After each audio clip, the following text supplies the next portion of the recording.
Welcome back wears. بہت کچھ ہے ڈیسائفر کرنے کو بھارت اور بنگلہ دیش کے تعلقات پر. تو باسی صاحب سے یہ جانیں گے کہ آخر یہ بنگلہ دیش اور بھارت کے سربراہان کی ملاقات کیوں نہیں ہو پا رہی؟ What are the main obstacles behind it? کیوں ملاقات نہیں ہو رہی؟ اس سے پہلے کہ میں اس پہ آؤں تھوڑا سا ذکر کر دیتے ہیں. مسقط عمان میں 8ویں انڈین اوشن کانفرنس ہوئی اور یہ 8ویں تھی. اور یہ ٹریڈیشنلی انڈیا فاؤنڈیشن ایک تھنک ٹینک ہے جو بی جے پی اور RSS کے ساتھ ایفیلیٹڈ ہے، تو وہ یہ آرگنائز کرواتا ہے. تو اس میں تمام ممالک تھے پاکستان کے علاوہ. پاکستان کو آبویسلی انڈیا فاؤنڈیشن تو نہیں انوائٹ کر سکتی نا. یہ اجیت دوول کے جو بیٹے ہیں شوریہ دوول، وہ بھی شاید اس کے فاؤنڈرز میں سے ہیں. صحیح. اور یہ کافی انٹرسٹنگ تھنک ٹینک بن رہا ہے اور انہوں نے بھارت ارینجمنٹ آرگنائز کی اور یہ کو چیئر کی بھارت کے فارن منسٹر جے شنکر نے اور ان کے عمانی ہم منصب نے. تو اس میں کافی ممالک تھے، 28-30 ممالک کو انوائٹ کیا گیا تھا، جس میں ساؤتھ ایشیا کے تقریباً تمام ممالک ہی تھے، افغانستان اور پاکستان کے علاوہ. اچھا، اس میں ان کی سائیڈ لائنز پہ جے شنکر اور بنگلہ دیش کے جو چیف فارن افیئرس کے ایڈوائزر ہیں توحید حسین صاحب، ان کی ملاقات ہوئی اور وہی باتیں ہوئیں جو اس وقت مسائل ہیں دونوں ممالک کے درمیان. اور اس میں بارڈر ایشوز بھی ہیں، واٹر ایشوز بھی ہیں، شیخ حسینہ کی ایکسٹریڈیشن کا معاملہ بھی ہے، بھارت کی جانب سے ہندو مائنورٹی کے پروٹیکشن کا معاملات بھی ہیں. تو یہ تمام ایشوز اس ملاقات میں ڈسکس ہوئی. اور یہ پہلی ملاقات نہیں تھی، اس سے پہلے بھی ہم جانتے ہیں کہ دونوں حضرات کے درمیان یہ ملاقاتیں ہوتی رہی ہیں. اور اگر آپ کو یاد ہو تو بھارت کے سیکرٹری خارجہ 9 دسمبر پچھلے سال بھارت بھی ہو کر آئے تھے. مجھے نہیں معلوم کہ ہماری بھی ہماری کنسلٹیشنز ہونی تھیں، فارن آفس کنسلٹیشنز. ہماری فارن سیکرٹری نے بھی جانا تھا بنگلہ دیش، وہ ابھی تک کیوں نہیں گئیں، وہ کیوں نہیں ہو پا رہی. پھر ہمارے محترم وزیر اعظم اور وزیر خارجہ، انہوں نے بھی اس مہینے جانا تھا بنگلہ دیش، جو ہمیں خبریں مل رہی تھیں وہ بھی نہیں ہو پا رہا. شاید کوئی اسکیجولنگ پرابلم ہے، لگتا تو یہی ہے، حالانکہ اور کوئی وجہ نظر نہیں آتی. لیکن جتنے جلدی یہ وزٹ ہو جائیں اچھا ہے. اور میرا اپنے خیال میں اس سے پہلے کہ دونوں یا ہمارے وزیر خارجہ بنگلہ دیش جائیں، حالانکہ ان کا افغانستان بھی جانا چاہیے، بڑا عرصہ ہو گیا ہے، لیکن اس سے پہلے ضروری ہے کہ فارن سیکرٹری لیول پہ کنسلٹیشنز ہو جائیں، وہ پہلے کر لیں تاکہ ایک گراؤنڈ پریپیئر ہو جائے ہمارے فارن منسٹر کے وزٹ کا. لیکن سونر دا بیٹر، اس کو زیادہ ڈیلے نہیں کرنا چاہیے. کوئی اسکیجولنگ ایشوز ہیں تو اس کو فوری طور پہ حل کر لینا چاہیے. ان چیزوں میں زیادہ ڈیلے اچھا نہیں ہوتا، اور وہ پھر اگر ڈیلے چیزیں ہوتی ہیں تو اور بہت سی چیزوں میں گیپس آ جاتے ہیں. پھر دیکھیے نا، وہ جو ڈائریکٹ فلائٹ شروع ہونا تھی براہ راست، وہ نہیں ابھی تک ہو پا رہی. اس میں چلیے میں سمجھ سکتا ہوں کچھ پروسیجر ریکوائرمنٹس ہوں گی جو ابھی تک نہیں ہو پا رہی، لیکن ان کو بھی ایکسپیڈائٹ کرنا چاہیے. یہ ہماری ذمہ داری بنتی ہے کہ ہم ان تمام چیزوں کو ایکسپیڈائٹ کریں، لیزر فوکس طریقے سے ہم آگے بڑھیں. لیکن لگتا ہے کہ وہ کچھ ہو نہیں رہا، تو یہ بھی ہو جائے تو بہت اچھا ہوگا.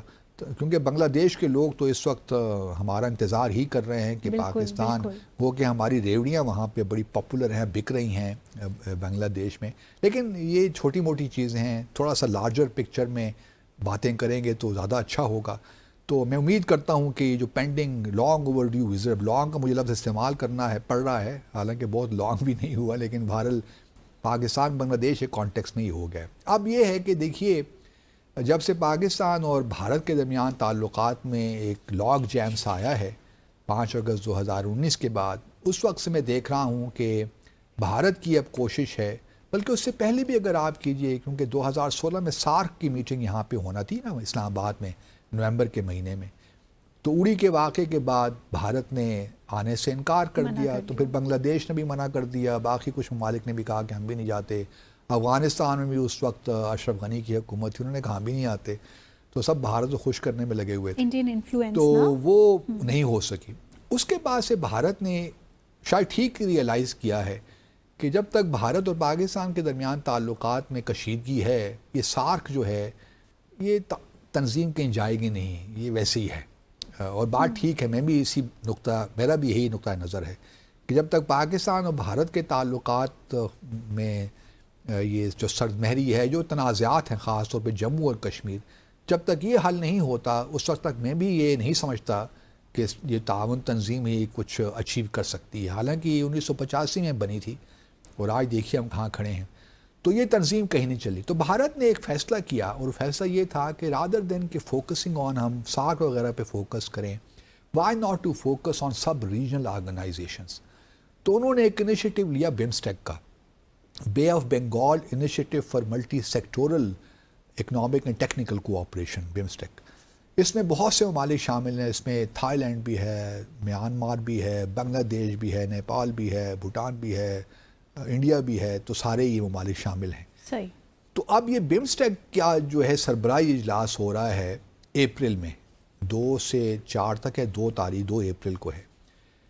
اب میرا اپنا خیال یہ ہے کیونکہ اس سے پہلے اگر آپ دیکھیے تو جو ایک موقع تھا مودی یونس ملاقات کا وہ نیو یارک میں تھا جب UNGA سیشن ہو رہا تھا. لیکن چونکہ مودی صاحب اس سیشن کے لیے ٹھہرے نہیں زیادہ عرصہ, وہ صرف ایک سمٹ تھی اس کے لیے گئے اور واپس آ گئے. تو وہ ملاقات وہاں نہیں ہو سکی. کوارڈ کی سمٹ کے لیے گئے تھے جو ولمنگٹن میں ہوئی تھی جس کو بائیڈن نے ہوسٹ کیا تھا. وہ وہاں پہ گئے اور وہ اسکواڈ سمٹ انہوں نے اٹینڈ کی اور واپس وہ آ گئے. نیو یارک میں بھی ایک کوئی سمٹ تھی وہ بھی انہوں نے اٹینڈ کی تھی. لیکن یونس صاحب سے ملاقات نہیں ہو سکی. اب مجھے لگتا ہے کہ یہ جو بمسٹیک کا سربراہی اجلاس آ رہا ہے جو کہ بینکاک میں ہونے جا رہا ہے تھائی لینڈ میں, وہاں یہ ملاقات ممکن ہوگی.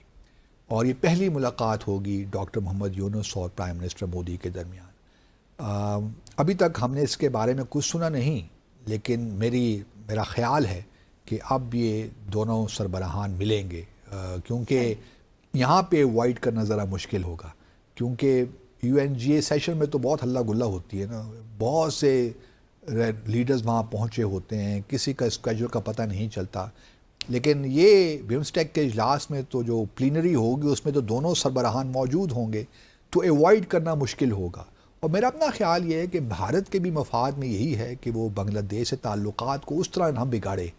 کیونکہ دیکھیے اس وقت جو بائیلیٹرل ٹریڈ ہے بھارت اور بنگلہ دیش کے درمیان, اگر آپ تقریباً آپ کہہ سکتی ہیں کوئی 13-14 بلین ڈالر کا ٹریڈ ہے. صحیح. اس میں جو بھارت ایکسپورٹ کرتا ہے بنگلہ دیش کو وہ 11 سے 12 بلین ڈالر کی ایکسپورٹ ہے. تو یہ آپ یاد رکھیے کہ ڈیپینڈنس صرف بھارت کی نہیں ہے. جو ممالک ایکسپورٹ کرتے ہیں وہ بھی ایک لحاظ سے ڈیپینڈنٹ ہو جاتے ہیں. ڈیفینیٹلی. جو لابیز ہوتی ہیں جو ایکسپورٹرز ہیں بھارت کے, ان کے لیے تو بنگلہ دیش بڑا امپورٹنٹ ہے. جو 12 بلین ڈالر کی ایکسپورٹ کرتے ہیں بنگلہ دیش کو, ان کے لیے تو بنگلہ دیش موت اور زندگی کا مسئلہ ہے. بالکل. جس طرح ہمارے ہاں دیکھیے جو ہم پاکستان اور بھارت کے درمیان ٹریڈ نہیں ہو رہا, تو جو ایکسپورٹس, کیونکہ بھارت کی ایکسپورٹ بہت زیادہ تھی تقریباً 2 بلین ڈالر کی, وہ زیادہ تر پنجاب کے علاقے میں جو امرتسر وغیرہ کے علاقے تھے نا, وہاں سے بہت ایکسپورٹرز تھے.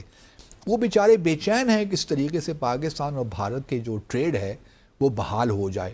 اور وہ مودی سرکار کو بار بار کہتے بھی رہتے ہیں, ان پہ پریشر بلڈ کریں. اسی لیے اس طرح جو انڈسٹریلسٹ ہیں, جو ایکسپورٹرز ہیں بھارت میں, وہ بھی تو پریشر بلڈ کر رہے ہوں گے نا بھارت کی حکومت پہ کہ جی آپ تعلقات کو اس قدر خراب مت کیجئے کہ بھارت کی جو بنگلہ دیش کی جو نظریں ہیں وہ کہیں اور ہو جائیں, چلی جائیں, اور جو ہم 11-12 بلین ڈالر کی ایکسپورٹ کرتے ہیں کوئی اور ملک جو ہے وہ ہماری اسپیس نہ لے لے.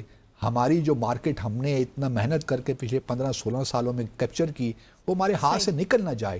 چائنیز آ سکتے ہیں, پاکستان آ سکتے ہیں, تو ایبسلی تو بھارت کے بھی انٹرسٹ میں یہی ہے کہ معاملات کو زیادہ خراب نہ کرے. تو میں سمجھتا ہوں کہ اپنی مارکیٹ کو رکھنے کے لیے 11-12 بلین ڈالر کی بنگلہ دیش کے بھی انٹرسٹ ہیں, یقیناً ہیں, لیکن بھارت کے بھی انٹرسٹ ہیں. تو مجھے لگتا ہے کہ اب بینکاک میں مودی یونس ملاقات ہو جائے گی اور اس کو دونوں ممالک, بنگلہ دیش تو پہلے بھی اوائڈ نہیں کرنا چاہتا تھا, ان کے ایشوز ہیں, شیخ حسینہ کا خاص طور پہ بہت بڑا ایشو ہے, بارڈر ایشوز ہیں, ٹیسٹا ریور کا جو ایشو ہے بڑا سنگین ایشو ہے.